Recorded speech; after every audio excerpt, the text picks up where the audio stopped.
Research Lesson 4 is on finding sources for research. And I always get a little bit excited when we come to this research lesson because when I was in high school and did research, I was limited to one library that was a section of our study hall with one little paper reference room. And now you have at your fingertips just wealths of information. Some of it you're aware of, I'm sure, and some of it you are probably totally oblivious to. And that's what we want to introduce this finding resource lesson. So searching for sources is an exploration to find essential information for your research project. A primary source is an original creation by someone who observed or participated in an event. A primary source might be any of the following: autobiographies, interviews, photographs, emails, diaries, or letters. For example, a primary source about the internment of Japanese Americans during World War II might include the diary of an internee or historical photographs from the time. Primary sources are essential to research. Additional examples include original artwork, which would be art objects, pieces of creative writing, or first-hand information such as speeches or videotapes.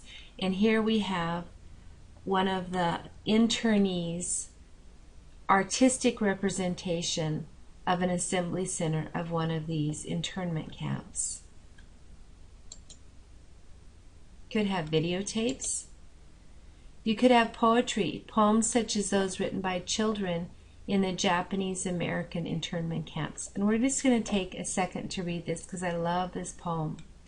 It's "Be like the cactus. Let not harsh tongues that wag in vain discourage you. In spite of pain, be like the cactus, which through the rain and storm and thunder can remain." I just think that's an awesome example of a primary source. You could have speeches, and you could have newspaper articles. Articles in newspapers or journals and magazines that present first-hand information. And this is one from San Francisco News in 1942 that announces that Japanese aliens and their dependents would be moved to internment camps. Sorry, my dog's making noises.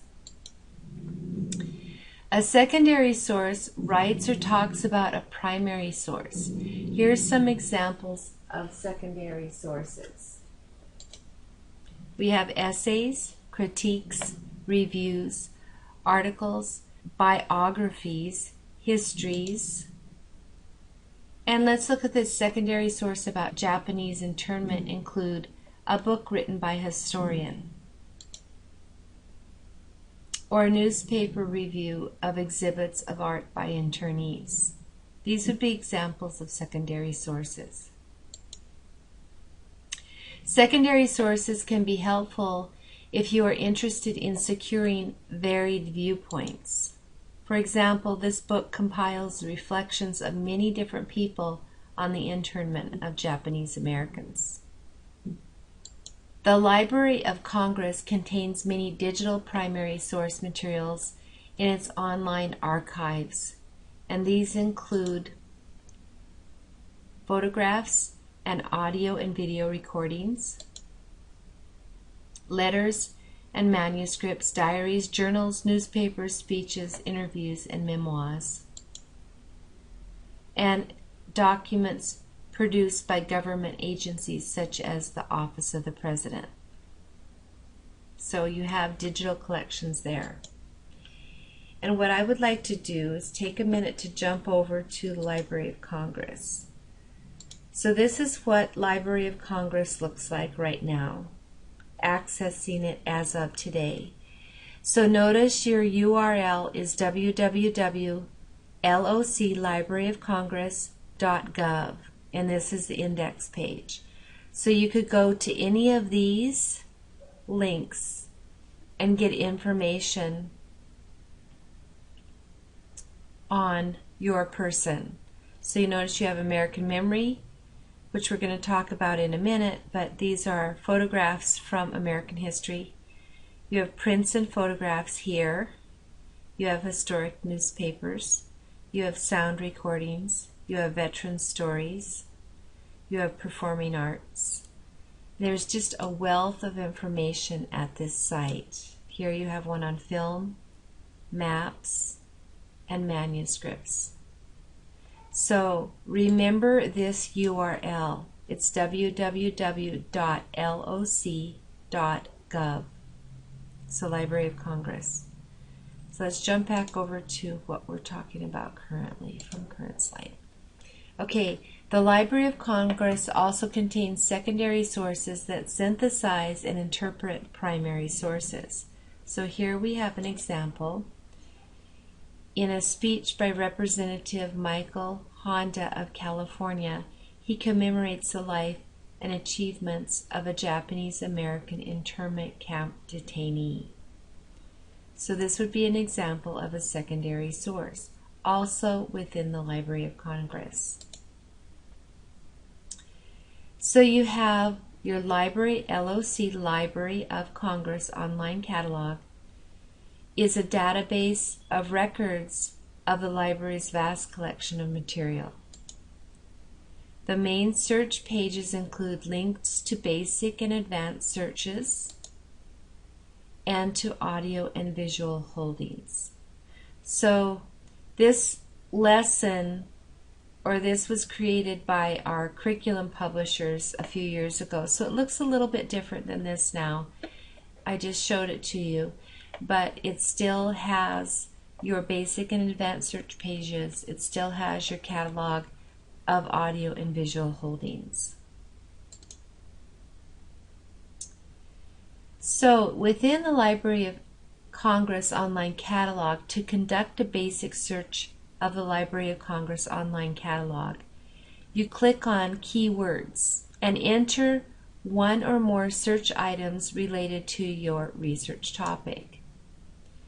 The use of quotation marks within your phrase say that you're looking for that exact phrase. So notice this has Japanese internment in quotation marks.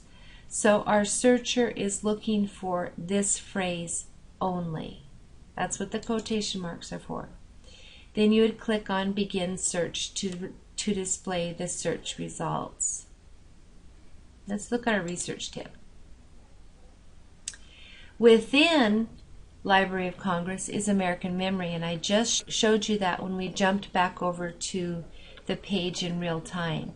But American Memory is a collection offered by the Library of Congress that provides access to more than 10.5 million digitized primary sources that document American history. Here is an example of a picture from our time period that we're looking at of the Japanese internees getting ready to depart their homes and head to the detainment camps. So searching for sources. In your search for information, you will undoubtedly use both print and digital sources. The use of traditional sources available in print and microfilm continues to be a foundation for research. We have print sources. They could be almanacs, atlases, biographies, biographical sources, dictionaries, directories, encyclopedias, handbooks, indexes, and abstracts, and yearbooks. Then we also have digital sources that refer to any source of information that can be accessed using a computer. Many sources such as letters, maps, historic documents, and other primary material traditionally presented in print form have been digitized now and are available from free websites or subscription services on the internet. And we just looked at the Library of Congress. They have a whole section of maps available for you on the web. So that would be a digital source. So you could have CD-ROMs, diskettes, and other media. You could have digital images, audio, and video resources. You could look at websites, e-journals, which are magazines that are only published online, and books and databases. So your school or local library probably has an online catalog of its collections. Searching for sources in an online catalog allows you to search for the resources in many ways, such as by subject or by keyword. You determine whether the resources are available, and you add resources to a list for easy reference. Okay, let's look at, we're going to pop over the next slide, but then I'm going to take you to the Edison site. Let's look what our library has. So we're going to pop over here to Edison Library. Okay, this is the Edison Library site that we can get through our school site. Or you could just type in Edison Chargers Library, which I did. So look here, Find Information Library Catalog. And hopefully you had an orientation last year that introduced you to what we have available at Edison here for source lists. So look at this. Destiny Quest is the search engine that our district uses. So we have top 10 books here. We have the resource list here. We have new arrivals. But it's here that you can do any of your searches for particular information. And Ms. Taylor, our librarian, has been a wonderful support for the sophomore students in that she has created a site to help you do your research. And then she's actually gone out and bought books so that you can have the print experience in your research. But this is where you will do your primary search for what we have available in our library and in our district, because it's through here that you can also do your interlibrary loan. And everybody should have an account. If you don't have an account, you will need to create an account using your Edison ID. But also available on this Edison High School Library page is research resources. So let's pop over here, and here we have it. So online, you have online resources here. We have Britannica. We have our ABC CLIO World Geography database. And notice here she's put username and passwords for each of these so that you can easily get in and have access. And then we also have the Gale Reference Library that we have a subscription to, and the password is Edison. I know when we go in to see her, she's going to review all this, but this is where this is. Also, if you're keeping a running working bibliography, I allow the use of bibme.org. Just know that when you get along with your junior and senior teachers, they may not allow you to use something like bibme because they want you to go out and understand how you create your MLA sources, where you put your periods and where you put your commas. Right now, I just want you to know that you need to have a working bibliography. So this is a source that you can use. It's incredibly helpful.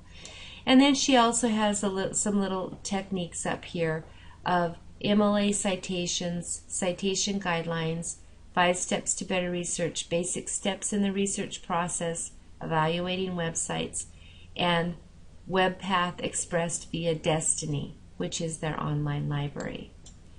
Okay, so let's jump back over to our presentation.